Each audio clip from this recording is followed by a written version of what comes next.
all right. You know what time it is. Neil Ratno, Rock Doc here with a story. David Crosby had been an influential figure in the music business for almost 60 years. So today, I thought I'd tell you a few things about David Crosby that you might not know. And as usual, a little background first. All right, so David was born in Los Angeles, where his father, Floyd, was an Academy Award-winning cinematographer.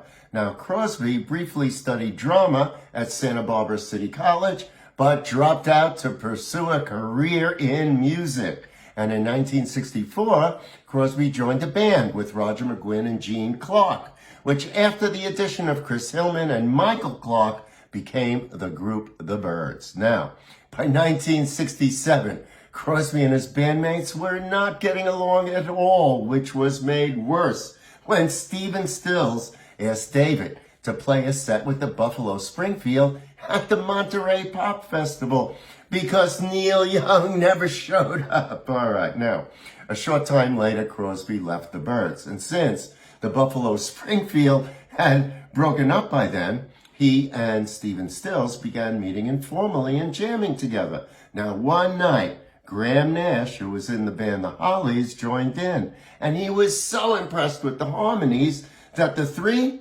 decided to form a new band to be called Crosby, Stills, and Nash. All right, now, their first self-titled album was an immediate success.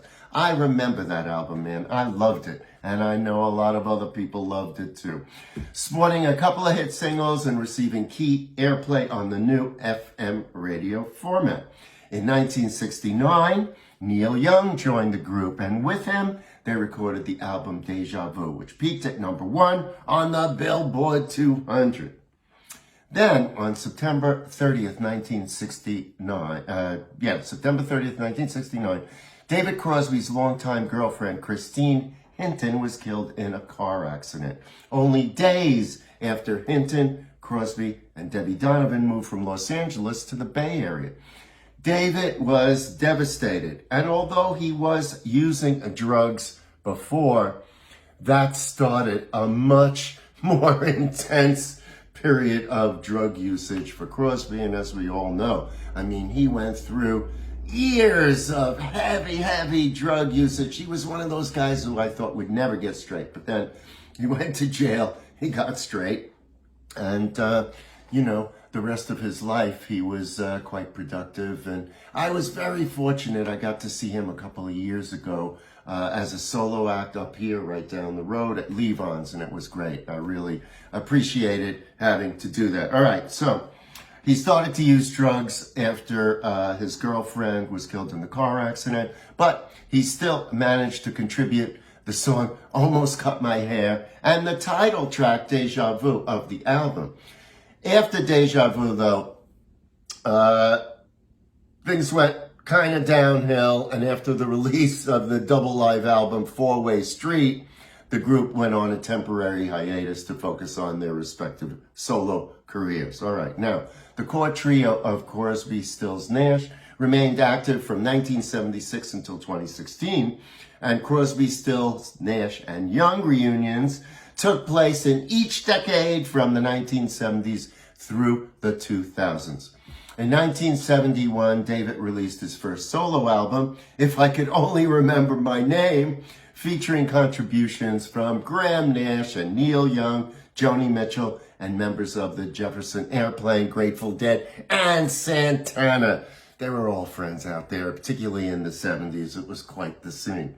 And as a duo, Crosby and Nash have released 4 studio albums and 2 live albums, including Another Stony Evening, which features the duo in a 71 acoustic performance with no supporting band. In his career, David Crosby released 7 solo albums very sporadically, and the last 4 of his solo albums actually came starting in 2014 with Cross, and then he also formed a jazz-influenced trio with his son, James Raymond, and guitarist Jeff Prever. And David Crosby, you know, he had this great career. He was inducted into the Songwriters Hall of Fame in 2009. And in many ways, his lyrics served as our social conscience, eloquently writing about societal issues on songs like Almost Cut My Hair and Wooden Ships. You know, he will be missed. David Crosby, David Crosby. What else can I say? All right, that's my story for today. I hope you enjoyed it. I'll have more stories as the week goes on. You know where to find me around the internet. And as I like to tell you, always remember to keep on rocking. All right, see you somewhere real soon. Bye for now.